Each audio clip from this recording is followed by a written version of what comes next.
Normally ಈ ಥರ ಒಂದು ಕಾಂಪ್ಲಿಕೇಶನ್ ಬರುವಾಗ ಜನಕ್ಕೂ ಒಂದು ನಕ್ಸಲ್ ಸರೆಂಡರ್ ಆಗುವಾಗ ಜನಕ್ಕೊಂದು ವಿಶ್ವಾಸ ಬರಬೇಕು. ಕಾರಣ ಇಷ್ಟು ವರ್ಷ ಸರ್ಕಾರ ವಿರುದ್ಧ ಯಾರು ಹೋರಾಟ ಮಾಡಿದಾರೋ ಸಿವಿಲ್ ಸೊಸೈಟಿ ಒಳಗಡೆ ತಾವು ಬಿಡ್ತೀರಾ. ಸಿವಿಲ್ ಸೊಸೈಟಿ ಒಳಗಡೆ ಅವರು ಬರುವಾಗ ಜನಕ್ಕೊಂದು ವಿಶ್ವಾಸ ನಂಬಿಕೆ ಬರಬೇಕು. ಈ ಪ್ರಾಸೆಸ್ ಕ್ಲೀನಾಗಿ ಮಾಡಿದ್ದಾರೆ, ಸರಿಯಾಗಿ ಮಾಡಿದ್ದಾರೆ. ಸೊ ಜನಕ್ಕೆ ಇದರಲ್ಲಿ ವಿಶ್ವಾಸ ಸ್ವಲ್ಪ ಕೊರತೆ ಇದೆ. ಸೊ ಅದಕ್ಕೆ ನಾನು ಪುನಃ ಹೇಳ್ತಾ ಇದ್ದೀನಿ ಸರ್, ಎನ್ಕೌಂಟರ್ ಅದೇ ಒಂದು ಡೌಟ್ ಇದೆ. ಎನ್ಕೌಂಟರ್ ಆದ ಮೇಲೆ ಸರೆಂಡರ್ ಪ್ರಾಸೆಸ್ ಒಂದು ಡೌಟ್ ಇದೆ. ಹೋಮ್ ಮಿನಿಸ್ಟರ್ ಅವರು ಭಾಷಣ ನಾನು ನೋಡುವಾಗ ಕೊಂಚ ಉಲ್ಟಾ ಪುಲ್ಟಾ ಮುಂದೆ ಹಿಂದೆ ಇದೇದೋ ಮಾತಾಡ್ತಾ ಇದ್ದಾರೆ. ಸೊ ಇದರಲ್ಲಿ ಬೇರೆ ಯಾರು ಇನ್ಫ್ಲೂಯೆನ್ಸ್ ಮಾಡಿದ್ದಾರೆ ಸರ್ಕಾರಕ್ಕೆ, ಈ ಪ್ರಶ್ನೆ ಬರ್ತಾ ಇದೆ. ಸೊ ಇದು ಪತ್ರಿಕೆಯಲ್ಲಿ ತಾವೆಲ್ಲ ಇದ್ದೀರಾ, ಸರ್ಕಾರ ಉತ್ತರವು ಕೊಡಬೇಕು. ಆಮೇಲೆ ಈ ಪ್ರಾಸೆಸ್ ಯಾರು ಮುಚ್ಚಾಕ್ಲಿಕ್ಕೆ ಆಗಲ್ಲ ಸರ್, ಒಂದಿನ ನಿಜ ಔಟ್ಸೈಡ್ ಬಂದೇ ಬರ್ತದೆ. ನಕ್ಸಲ್ ಸರೆಂಡರ್ ಪ್ರಾಸೆಸ್ ಯಾವಾಗಲೂ ಕೂಡ ಒಂದು ಪೊಲೀಸ್ ಆಫೀಸರ್, ಕಲೆಕ್ಟರ್ ಈ ರೀತಿಯಲ್ಲಿ ಆಗಬೇಕಣ್ಣ.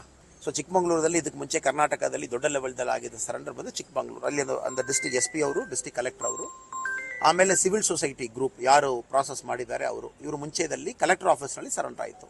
ಸೊ ಇದು ಪೊಲಿಟಿಕಲ್ ಓವರ್ಟೋನ್ಸ್ ಆಗಿ ಕರ್ನಾಟಕದಲ್ಲಿ ಮಾಡಿದ್ದಾರೆ ಅಂತ ಕಾಣ್ತದೆ. ಅಟ್ಲೀಸ್ಟ್ ಕಾಂಗ್ರೆಸ್ ಸರ್ಕಾರ ಅವರು ಒಂದು ಪೊಲಿಟಿಕಲ್ ಓವರ್ಟೋನ್ ಕೊಡಲಿಕ್ಕೆ ಮಾಡಿದ್ದಾರೆ. ಅದಕ್ಕೆ ಈ ಸರೆಂಡರ್ ಪ್ರಾಸೆಸ್ನಲ್ಲಿ ಒಂದು ಇಂಟೆಗ್ರಿಟಿ ಇಲ್ಲ, ಈ ಸರೆಂಡರ್ ಪ್ರಾಸೆಸ್ನಲ್ಲಿ ಒಂದು ನಿಜತನ್ಮ ಇಲ್ಲ. ಅದೇ ನಾನು ಪುನಃ ಹೇಳ್ತಾ ಇದ್ದೀನಿ ಅಣ್ಣ.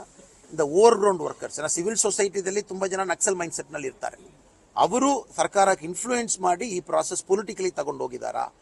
ಇದರಲ್ಲಿ ನಿಜವಾಗಿ ಅದೇ ಮೈಂಡ್ ಸೆಟ್ನಲ್ಲಿ ಸಿವಿಲ್ ಸೊಸೈಟಿ ಬರುವಾಗ ಏನಾಗ್ತದನ್ನ, ನಕ್ಸಲ್ಸ್ ಒಂದು ಮೈಂಡ್ ಸೆಟ್ ಇರಲಿಕ್ಕೆ ಕಾಡೊಳಗಡೆ ಇದ್ದಾರೆ, ಮೈಂಡ್ ಸೆಟ್ ಇರಲಿಕ್ಕೆ ಹೋರಾಟ ಮಾಡ್ತಾರೆ. ಅದೇ ಮೈಂಡ್ ಸೆಟ್ ತಗೊಂಡು ಬಂದು ಸಿವಿಲ್ ಸೊಸೈಟಿ ಒಳಗಡೆ ತಾವು ಬಿಡುವಾಗ ಪಾಲಿಟಿಕ್ಸ್, ಡೆಮೋಕ್ರಸಿ ಎಲ್ಲದಲ್ಲಿ ಕೂಡ ಪ್ರಾಬ್ಲಮ್ ಆಗ್ತದೆ.